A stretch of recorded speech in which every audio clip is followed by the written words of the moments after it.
अस्सलामु अलैकुम वरहमतुल्लाह। एक भाई ने सवाल किया है कि क्या कर्ज़ लेकर भी कुर्बानी की जा सकती है या नहीं की जा सकती।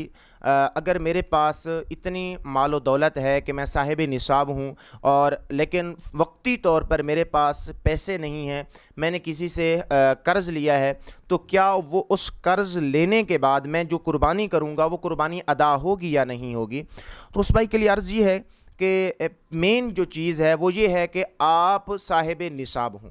मतलब आपके पास 52.5 तोले चांदी की पैसे या आपके पास 7.5 तोले सोने के पैसे या इतनी रकम मौजूद हो या 7.5 तोले सोना मौजूद हो, तो फिर आप पर कुर्बानी वाजिब है कुर्बानी के दिनों में ही। ये नहीं है कि आपके माल पर पूरा साल गुजर जाए, ऐसी बिल्कुल बात नहीं है। अगर आपके पास ये चीज़ें मौजूद हैं लेकिन वक्ती तौर पे एसेट्स हैं यानी चीज़ें मौजूद हैं लेकिन आपके पास रकम नहीं है, तो आप किसी से रकम उधार लेकर कर्ज़ लेकर आप कुर्बानी कर सकते हैं। इसमें कोई हर्ज वाली बात नहीं है।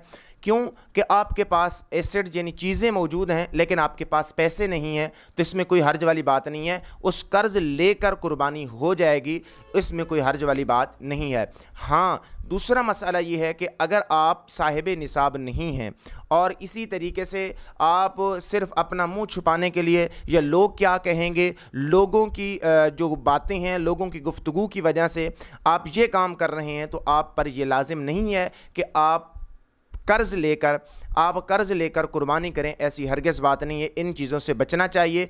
अल्लाह तबारक व तआला को ही हाजिर नाजिर जान के अगर आप साहिब निसाब हैं तो आप पर कुर्बानी फ़र्ज़ है, वाजिब है। अगर आप साहिब निसाब नहीं हैं तो आप पर कुर्बानी फ़र्ज़ या वाजिब नहीं है। दुआ है कि अल्लाह ताला आपको इन मसाइल की समझने की तौफ़ीक़ अता फ़रमाए। अस्सलामु अलैकुम व रहमतुल्लाह।